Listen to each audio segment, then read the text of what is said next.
বন্ধুরা, অঞ্জলিস কিচেনে আপনাদের সকলকে স্বাগত। বন্ধুরা, আজ আমি করে দেখাবো গোটা সিদ্ধ আর কি গোটা রান্না। সরস্বতী পুজোর দিন যে রান্নাটা হয় বৈকালে করে রাতে, সেই গোটা রান্না।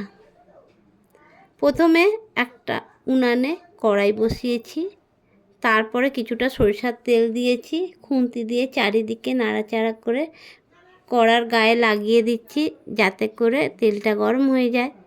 তারপরে এর মধ্যে দিয়ে দিলাম টুকরো করে কাটা ফুলকপিটা দিয়ে ভালো করে নাড়াচাড়া করে দিচ্ছি বন্ধুরা। এর মধ্যে দিয়ে দিলাম কিছুটা গাজর দিয়ে আর দিয়ে দিলাম বিট। গাজর আর বিট দিয়ে একটু নাড়াচাড়া করে দিচ্ছি যাতে করে ভালো করে ভাজাটা হয় বন্ধুরা। তারপর একটা ঢাকনা দিয়ে ঢেকে দিলাম। মোটামুটি আমার ভাজা হয়ে এসেছে দেখুন বন্ধুরা। এইবারে এই ভাজাটাকে আমি তুলে নেব। তুলে নিয়ে ওইভাবেই আবারও কড়াইয়ে তেল দিয়ে আলু, কিছু গাজর ছিল আর বিট, ওইগুলো ভেজে নিলাম। আলু, বিট, গাজর ভাজা হয়ে গেছে, একটা ছাঁচা দিয়ে তুলে নিলাম। এবারে যে তেলটা ছিল দিয়ে দিলাম শিম। হ্যাঁ বন্ধুরা, কিছু টমেটো পড়ে গেছে, ওগুলোকে তুলে নিয়েছি। শিম আর বিনস, ওগুলো ওইভাবে ভেজে নিলাম, তুলে রেখেছি। আবারও কড়াইয়ে তেল দিয়ে দিলাম শীষ পালং, কিছু লাউ শাক আর কড়াই শাক দিয়ে এগুলো ভাজা ভাজা করতে হবে। দেখুন বন্ধুরা, আমার ভাজা ভাজা হয়ে এসেছে। তারপরে শাকটা তুলে নিয়েছি।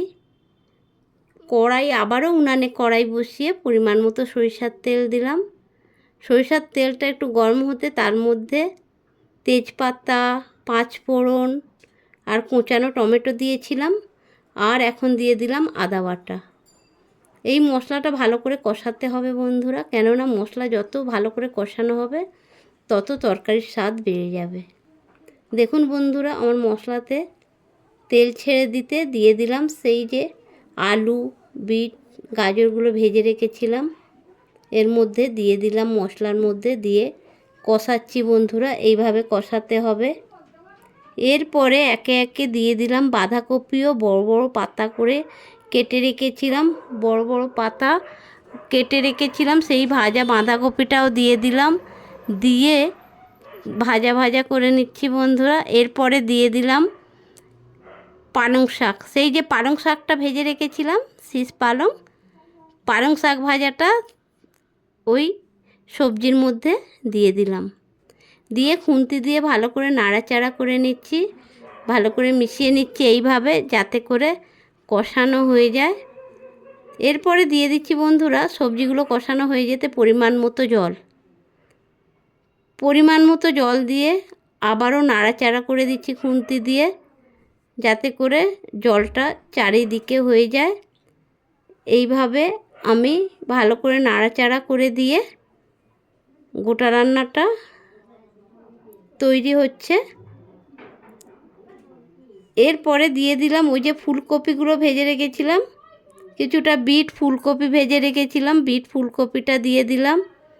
তারপরে ভালো করে খুন্তি দিয়ে নাড়াচাড়া করে চাড়িয়ে দিলাম চারিদিকে।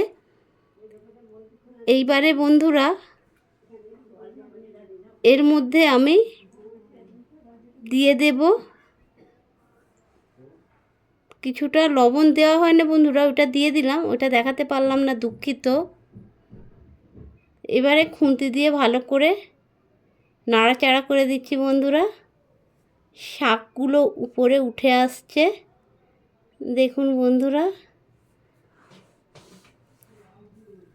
আর সবজিগুলো ভালো করে এইভাবে ভালো করে নাড়াচাড়া করে দিতে হবে। এরপরে দিয়ে দিচ্ছি বন্ধুরা কিছু বেগুন ভেজে রেখেছিলাম। বেগুনগুলো গোটা বেগুন মাঝখান দিয়ে ফালি করে দেখে নিয়েছিলাম ওর মধ্যে কোনো রকম পোকা টোকা আছে কি না। পোকা ছিল না, দেখে নিয়ে ভাজা বেগুনগুলো দিয়ে দিলাম। দিয়ে বন্ধুরা, আমার গোটা রান্না প্রায় তৈরি হয়ে গেল। দেখুন কত সুন্দর হয়েছে, এক কড়া গোটা রান্না।